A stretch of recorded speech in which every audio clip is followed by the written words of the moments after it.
Hello friends, कैसे हैं आप? आई होप कि आप अच्छे होंगे। जैसा कि आपके लिए बिहार पुलिस का मैराथन मॉक टेस्ट लेकर आया हूं, जो मॉक टेस्ट नंबर आज 9 है।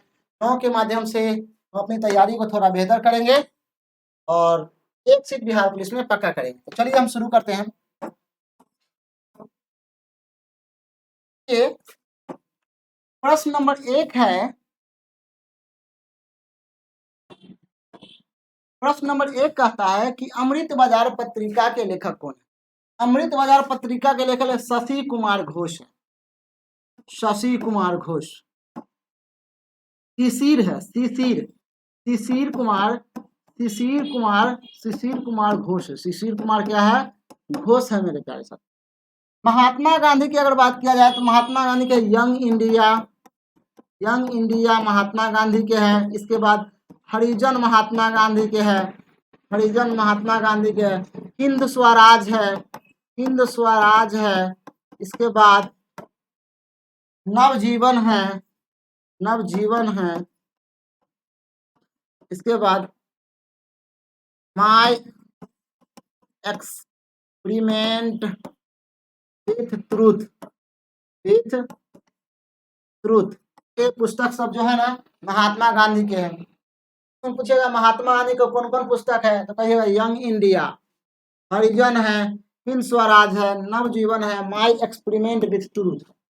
रविंद्रनाथ टैगोर के बहुत सारा है। आलार कलाम, आलार कलाम, आलार कलाम है। इसके बाद देखा जाए आलार कलाम है। ये सब रविंद्रनाथ टैगोर के। जनगण मन है, जनगण जनगण जनगण मन है।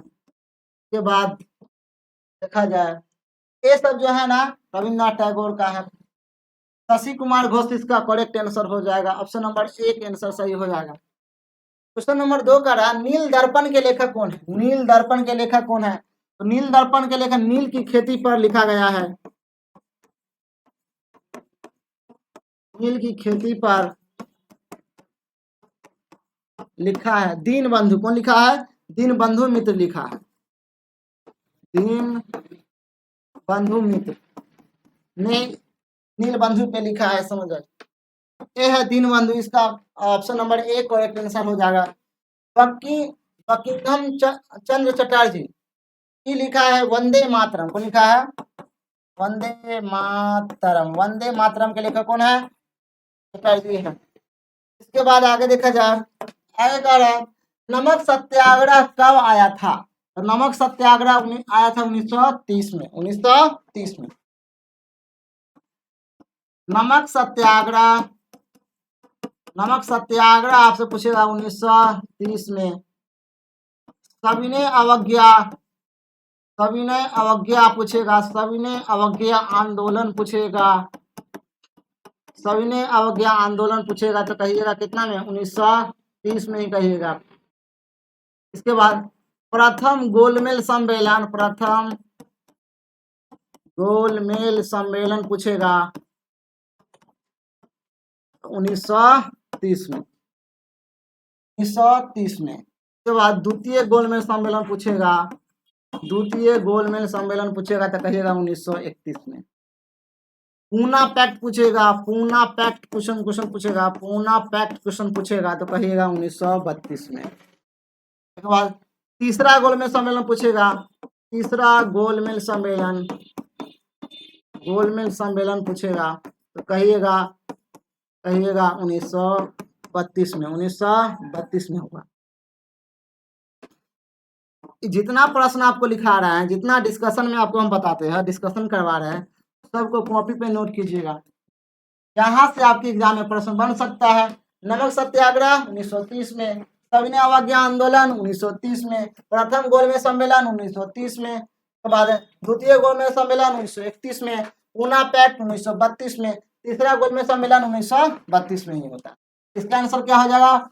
ऑप्शन नंबर ख हो जाएगा। ऑप्शन नंबर 1930 इसका करेक्ट आंसर हो जाएगा। 1919 में पूछेगा तो कहिए खिलाफत आंदोलन, खिलाफत आंदोलन कहिएगा। इसके बाद रॉलेट एक्ट कहिएगा। रॉलेट एक्ट कहिएगा। रॉलेट एक्ट कहिएगा। 1919 में ही कहिएगा। जालियांवाला बाग हत्याकांड होता है। जालियांवाला बाग वाघ हत्याकांड होता है, हत्याकांड होता है।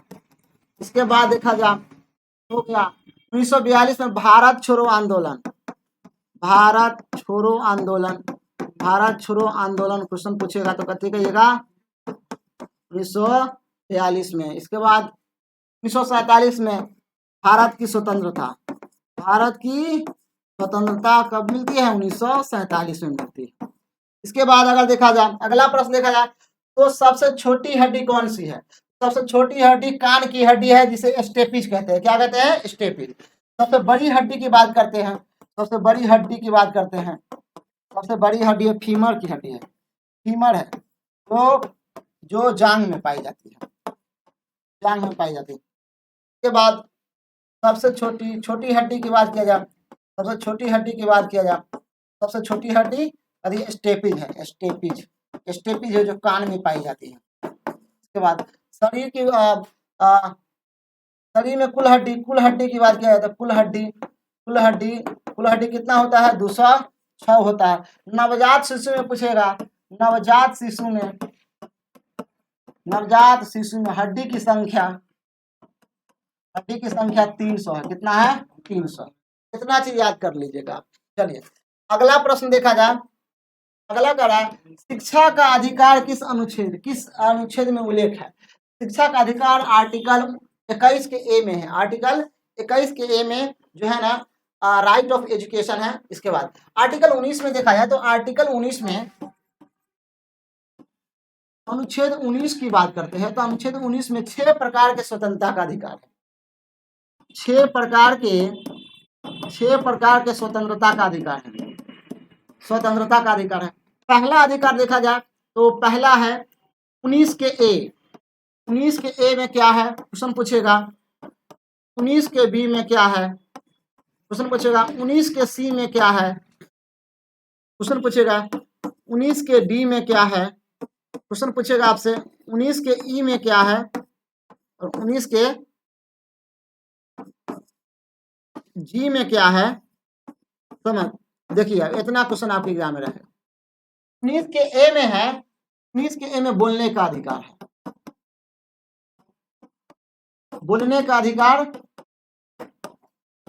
अधिकार 19 के ए में, मतलब मीडिया का अधिकार है, प्रेस का अधिकार है, बोलने का अधिकार है 19 के ए में। 19 के बी कह रहा है बिना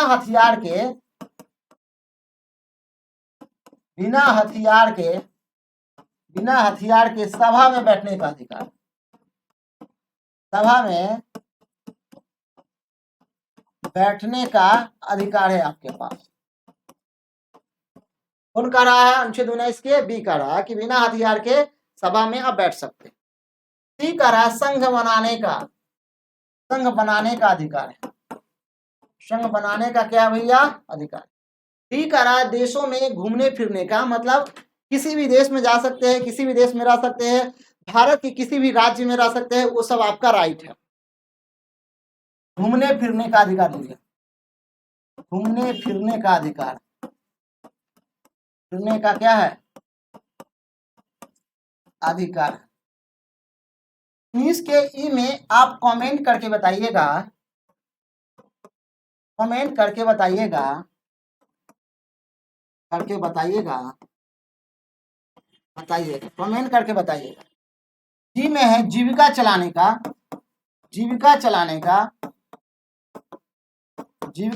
का अधिकार है, मतलब आपको व्यापार करने का भी अधिकार है, व्यापार करने का फंडामेंटल राइट है आपका। आगे अगर देखा जाए अगला क्वेश्चन का नाम तो 19 के ए में क्या है स्वतंत्रता का अधिकार, स्वतंत्रता का क्या। अब 21 के अनुच्छेद 21 का रहा तो 21 में है निजता का अधिकार, कभी कहिएगा निजता का अधिकार, निजता का अधिकार 21 में है और 21 के ए में कह रहा है शिक्षा का अधिकार है, शिक्षा का अधिकार है, समझ जाइए शिक्षा का अधिकार है। आर्टिकल 25 में कह रहा धार्मिक स्वतंत्रता का अधिकार, धार्मिक स्वतंत्रता का अधिकार, धार्मिक स्वतंत्रता का अधिकार है आर्टिकल 25 में। आर्टिकल 32 की बात करते हैं तो आर्टिकल 32 में है संवैधानिक उपचार का अधिकार, संवैधानिक उपचार का अधिकार, संवैधानिक उपचार का अधिकार कितना में है आर्टिकल 32 में संवैधानिक उपचार का अधिकार है, आर्टिकल 32 में।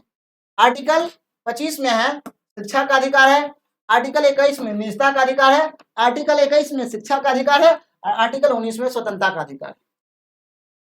आगे देखते हैं, नेक्स्ट प्रश्न कह रहा है वायुमंडल में कार्बन डाइऑक्साइड की मात्रा कितने प्रतिशत पाई जाती है।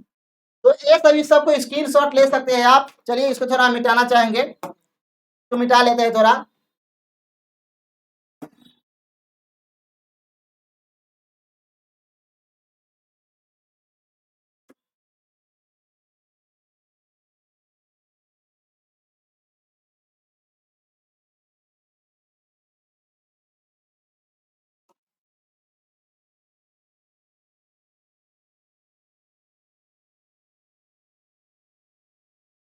चलिए, वायुमंडल में कार्बन डाइऑक्साइड की मात्रा कितने प्रतिशत पाई जाती है। तो वायुमंडल में CO2 की मात्रा है 0.03%। वायुमंडल में नाइट्रोजन की मात्रा है 78.08%। इसके बाद नाइट्रोजन की मात्रा है, नाइट्रोजन तो ही देखा है। इसके बाद देखा जाए ऑक्सीजन की मात्रा है, ऑक्सीजन की मात्रा है 20.93%। आर्गन की मात्रा है, आर्गन की मात्रा अगर देखा जाए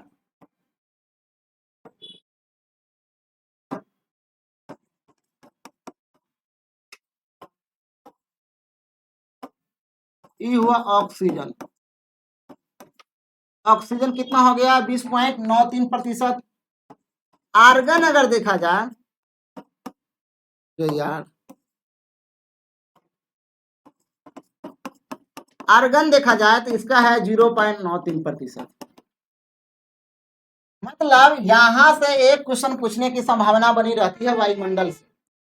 वायुमंडल में कार्बन डाइऑक्साइड की मात्रा 0.03% है भैया। वायुमंडल में नाइट्रोजन की मात्रा देखा जाए तो 78.08% है। सबसे अधिक वायुमंडल में नाइट्रोजन की मात्रा है, सबसे अधिक कौन है, नाइट्रोजन ही है सबसे अधिक वायुमंडल में। ऑक्सीजन कितना है, ऑक्सीजन है 20.93% ऑक्सीजन की मात्रा है वायुमंडल में। और आर्गन की अगर बात किया जाए तो आर्गन का 0.93%। इसका आंसर क्या हो जाएगा, ऑप्शन नंबर 1 सही हो जाएगा, 0.03%। आगे अगर देखा जाए मुगल वंश की राजकीय भाषा, तो मुगल वंश का स्थापना अगर देखा जाए तो 1526 में मुगल वंश की स्थापना होता है। लोधी वंश समाप्त होता है, लोधी वंश जब समाप्त होता है तो मुगल वंश की शुरुआत होती है 1526 में। मुगल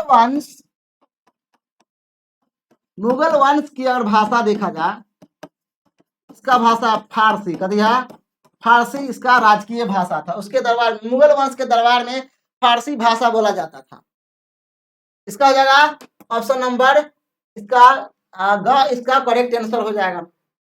आगे है नेक्स्ट प्रश्न है इलाही धर्म की स्थापना किसने किया।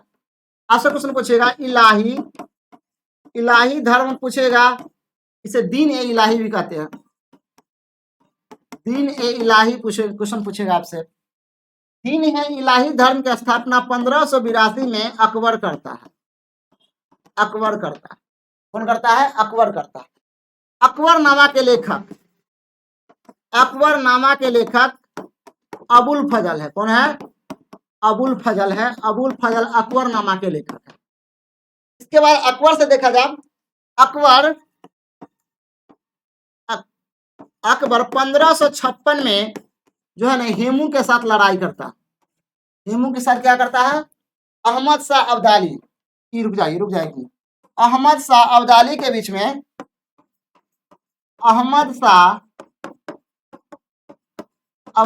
बीच में, युद्ध करता है और पानीपत का दूसरे युद्ध कहलाता है। पानीपत का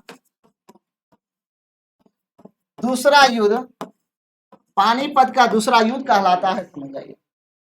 तो 1582 में दीन ए इलाही धर्म की स्थापना अकबर जी करते हैं। अकबर नामा के लेखक कौन है? अबुल फजल है। अकबर 1556 ईस्वी में अहमद शाह अब्दाली और अकबर के बीच में लड़ाई होती है, जिसे पानीपत का दूसरा युद्ध कहते हैं। इसका आंसर कौन हो जाएगा? अकबर हो जाएगा। बाबरनामा के लेखक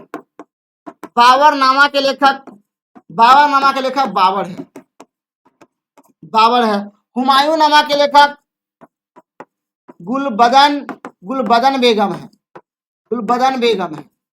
इसके बाद है अकबर नामा के लेखक अबुल फजल है। इसके बाद शाहजहां के बारे में नहीं मालूम है, शाहजहां के पर आधारित पुस्तक के बारे में आप जानकारी प्राप्त कर लीजिए। नेक्स्ट प्रश्न देखा जाए, बांग्लादेश भारत से कितने किलोमीटर सीमा साझा करता है? बहुत ही इंटरेस्टिंग क्वेश्चन है। यहां से जो है ना कंपटीशन में प्रश्न पूछ ही लेता है कि बांग्लादेश जो है ना भारत से कितना किलोमीटर सीमा साझा करता है। अगर इधर देखा जाए,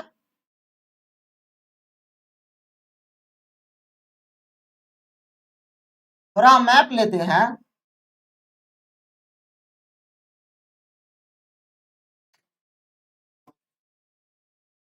थोड़ा मैप भी अधिक पे लिख देते हैं।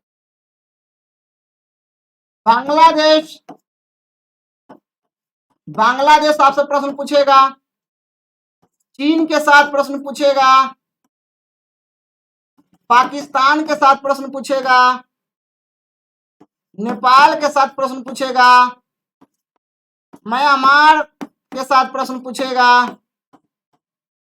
के बाद भूटान रहेगा और अफगानिस्तान रहेगा।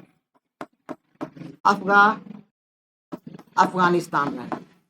यहां पे समझिए, बांग्लादेश के साथ 4096.6 किलोमीटर के साथ जो है ना भारत के साथ सीमा साझा करती है।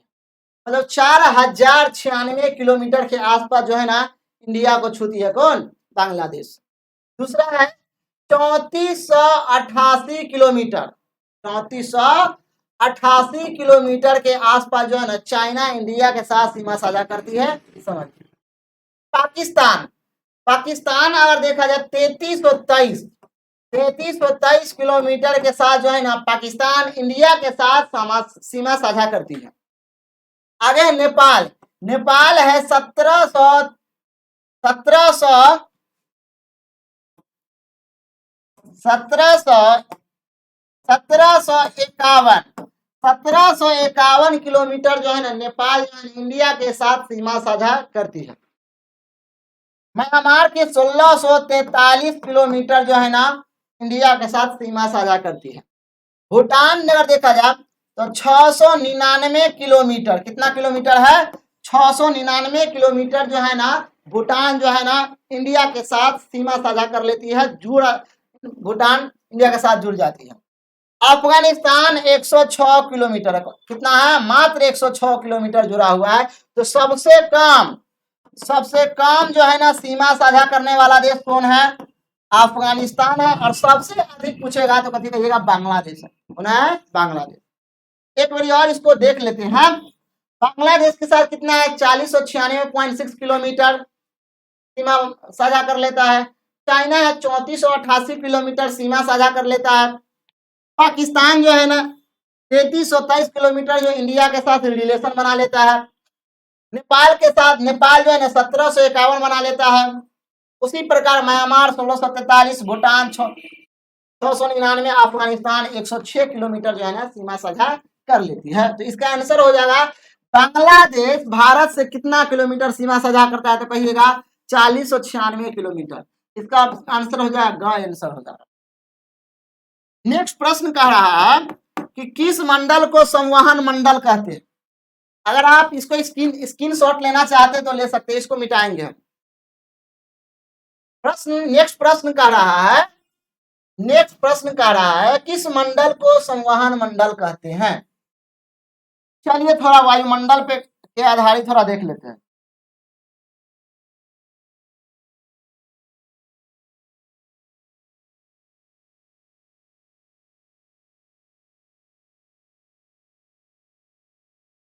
चलिए अब थोड़ा वायुमंडल की अगर लिया जा,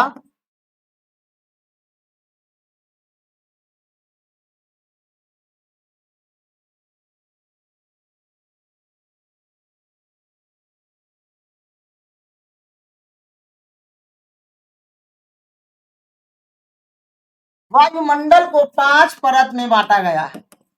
वायुमंडल को कितने परत में बांटा गया है? 5 परत में। पहला अगर देखा जाए, पहला इसको बढ़िया से ले लेते हैं थोड़ा।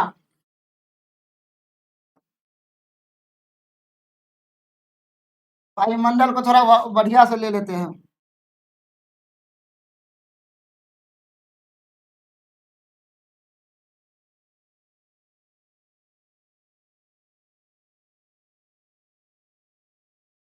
चलिए वायुमंडल को 5 परत में बांटा गया है। पहला परत को हम कहते हैं, पहला परत को कहते हैं क्षोभ मंडल। क्षोभ मंडल कहते हैं। पहला परत को क्या कहेंगे? क्षोभ मंडल। दूसरा को कहते हैं समताप मंडल, समताप मंडल कहते हैं। तीसरा को कहते हैं ओजोन मंडल, ओजोन मंडल कहते हैं। चौथा को कहते हैं आयन मंडल, आयन मंडल। और पांचवा को कहते हैं बाह्य मंडल। पांचवा को क्या कहेंगे?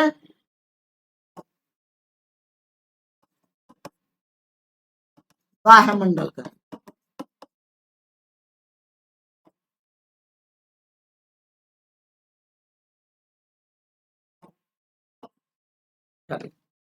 अब यहां पे समझिए, क्षोभ मंडल की अगर देखा जाए, क्षोभ मंडल वायुमंडल के 5 परत में बांटा गया है। पहला है क्षोभ मंडल, दूसरा है समताप मंडल, तीसरा है ओजोन मंडल, चौथा है आयन मंडल और पांचवा है बाह्य मंडल।